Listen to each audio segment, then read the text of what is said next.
Hello students. Today we will discuss about the third part of the chapter, the lifelines of national economy.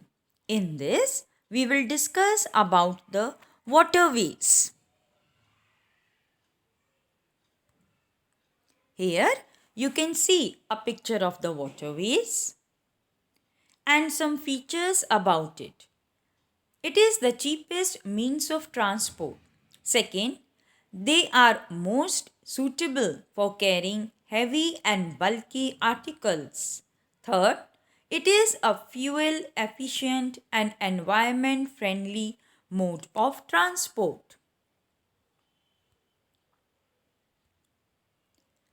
There are two types of it. The first one, inland, which means within the country. With the help of the rivers, the articles that are moving with the help of ships, boats, that is called as inland waterways.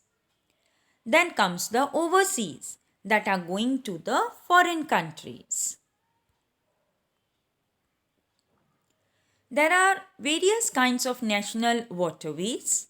Among them, the first one, National Waterway number 1, that is the Ganga River between Allahabad and Haldia.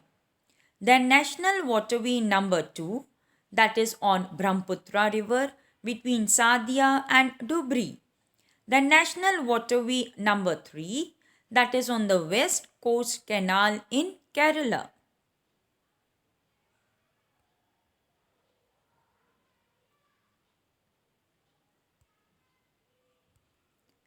There are various kinds of seaports in our country, India. India being the longest coastline in the Indian Ocean. It has 12 major and 181 medium and minor ports. The major ports handles 95% of India's foreign trade. Now we talk about the western seaport. Among them, the Kandla seaport, that is the first one on the western side. Kandla is in Kutch in the Gujarat, and it was the first port developed soon after the independence to ease the volume of trade on the Mumbai port. Because the Karachi port went into the Pakistan after the partition. This port exports and imports greenery across northern India.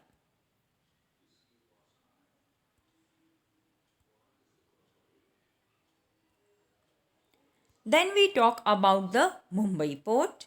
It is the biggest port with a spacious, natural and well sheltered harbour.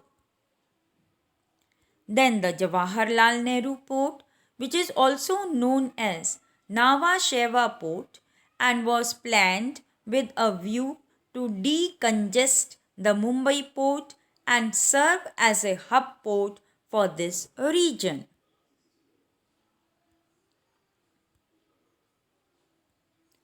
Then we talk about the Marmagao port, which is in Goa, and it is the premier iron ore exporting port of the country. This port accounts for about 50% of India's iron ore export. Then comes the New Mangalore port, which is located in Karnataka, and it caters to the export of iron ore concentrates from Kudremukh mines. The last but not the least on the western side is the Kochi port. It is the extreme southwestern port located at the entrance of a lagoon with a natural harbour. Now we will discuss about the eastern ports.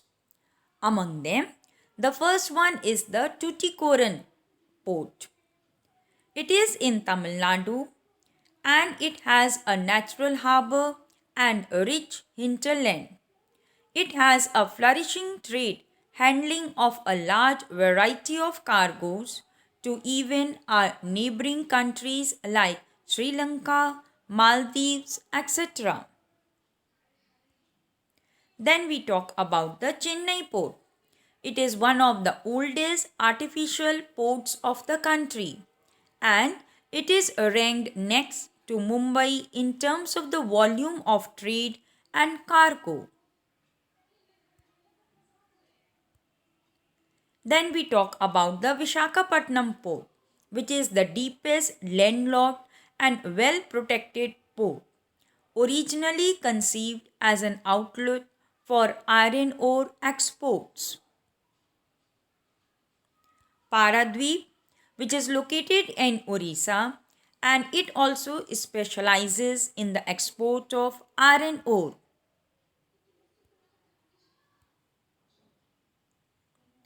Then Kolkata, which is an inland riverine port.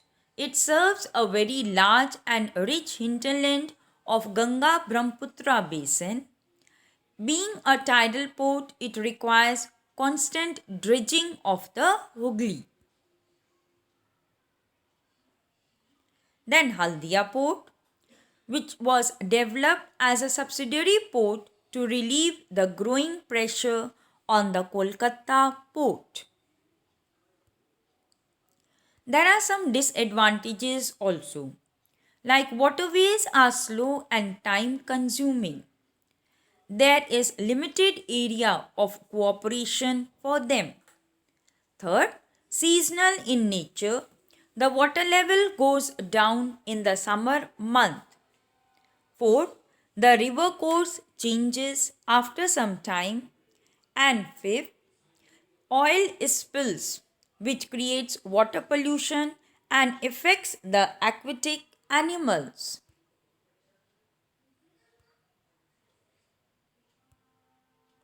Thank you all.